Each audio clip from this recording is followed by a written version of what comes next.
పోరాడితే పోయేదేమి లేదు బానిస సంఖ్యలు తప్ప అని జంజీ బ్యాచ్ నిరూపించారు. పెద్ద ఎత్తున రోడ్ల మీదకొచ్చి చెదరకుండా బెదరకుండా లాఠీలకు లొంగకుండా కేసులకి భయపడకుండా ఐక్యంగా పోరాటం ఫలితంగా కేంద్రం కదిలి వచ్చింది. నీట్ పేపర్ లీక్ అంశం మీద నిన్న అర్ధరాత్రి పూట ప్రధానమంత్రి మోడీ స్పందించారు.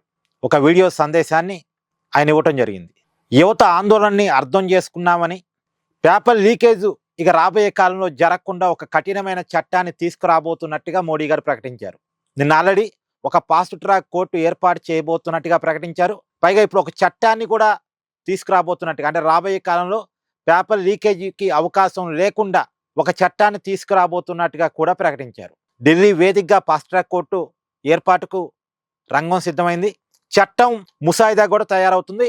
స్వయంగా మోడీ గారే ఆ ముసాయిదాని పార్లమెంట్లో ప్రవేశపెడతారట. సరే, ధర్మేంద్ర ప్రధాన్ రాజీనామా మీద మోడీ గారు మాట్లాడలేదు, కానీ కేంద్ర విద్యాశాఖ కార్యదర్శిని మాత్రం తప్పించారు.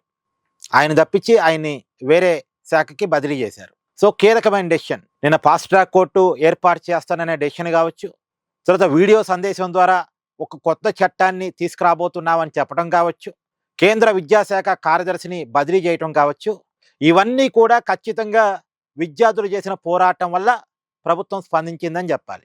2014లో మోడీ గారు ప్రధానమంత్రి అయిన తర్వాత రెండు సార్లు గట్టిగా తగ్గారు అనాలి.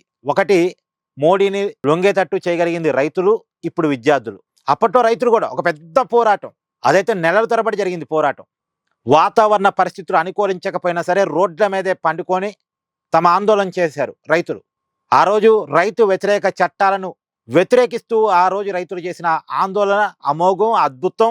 చివరికి ప్రభుత్వం దిగి వచ్చింది. రైతులకి మోడీ గారు క్షమాపణ చెప్పారు. ఒక దేశ ప్రధాని రైతులకి క్షమాపణ చెప్పాల్సిన పరిస్థితి ఆ రోజు రైతులు చేసిన పోరాటం ఫలితంగా జరిగింది.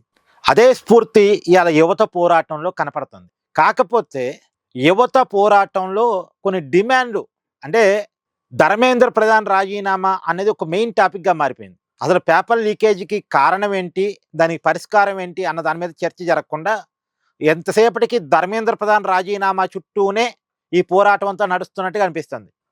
ఈ డిమాండ్ అంటే కేవలం పేపర్ లీకేజీకి నైతిక బాధ్యత వహిస్తూ ధర్మేంద్ర ప్రధాన్ రాజీనామా చేయమని చెప్పడం ఒక డిమాండ్ అయితే ఓకే, కానీ అదే మెయిన్ డిమాండ్ కాకూడదు. మెయిన్ డిమాండ్ పేపర్ లీకేజీకి కారణం ఏంటి, పరిష్కారం ఏంటి.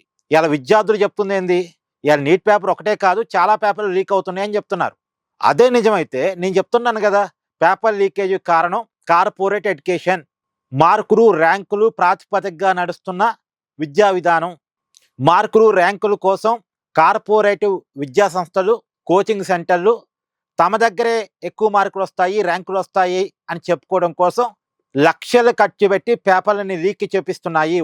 వాళ్ళ స్టూడెంట్ చేత ముందుగానే పేపర్లో ఏ క్వశ్చన్స్ వస్తున్నాయో తెలుసుకొని బట్టీలు పట్టిస్తున్నాయి. ఇది ఒక ప్రధానమైన అనుమానం. దీని మీద చర్చ జరగాలి, దీని మీద పోరాటం జరగాలి. అంతిమంగా విద్య మొత్తం కూడా ప్రభుత్వం చేతుల్లోనే ఉండాలి అనే డిమాండ్ రావాలి. ఆ డిమాండ్ ఎక్కడ రావట్లే. అంటే ఉద్యమం కరెక్టే, ఉద్యమం వెనకాల ఆవేదన కరెక్టే, కానీ ఉద్యమం డిమాండ్ సరిగా లేవు. చేయాల్సిన డిమాండ్ చేయకుండా ఒక అనవసరమైన డిమాండ్ని మెయిన్ డిమాండ్గా పెడుతున్నారు. ఇప్పుడు ధర్మేంద్ర ప్రధాన్ పోయి ఇంకో సమెక్సో సంవయ్యో వస్తే పేపర్ లీక్లు ఆగుతాయా? ఆగటానికి అవకాశం ఉంటుందా?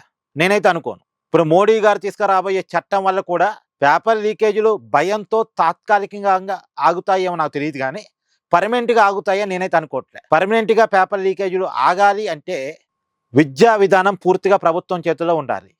విద్య ఒక వ్యాపారంగా ఉండటానికి వీల్లేదు. విద్య ఒక వ్యాపారంగా ఉన్నప్పుడు వ్యాపారం కోసం, వ్యాపారంలో లాభం కోసం ఎంతకైనా తెగించే కార్పొరేట్ శక్తులు ఉన్నంతకాలం, వాళ్ళ చేతిలోనే విద్యారంగం ఉన్నంతకాలం ఈ పేపర్ లీకేజీలు జరుగుతూనే ఉంటాయి. సరే, మొత్తానికి విద్యార్థులు చేసిన పోరాటం మోడీ గారు స్పందించేలా చేయగలిగింది.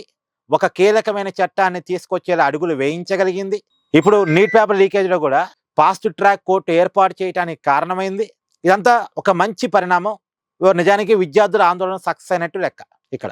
సరే, మోడీ గారు కూడా స్పందించిన తీరు సరే కొద్దిగా లేట్ అయినా కీలకమైన విషయాలు స్పందించారు. అంటే ఒకటి, ఫాస్ట్ ట్రాక్ కోర్టు ఏర్పాటు చేయడం అది నిజానికి డిమాండ్లో లేదు, అది ఎక్కడ కూడా స్టూడెంట్స్ డిమాండ్ కాదు, కానీ ఫాస్ట్ ట్రాక్ కోర్టు ఏర్పాటు చేయడం అనేది ఒక మంచి పరిణామం.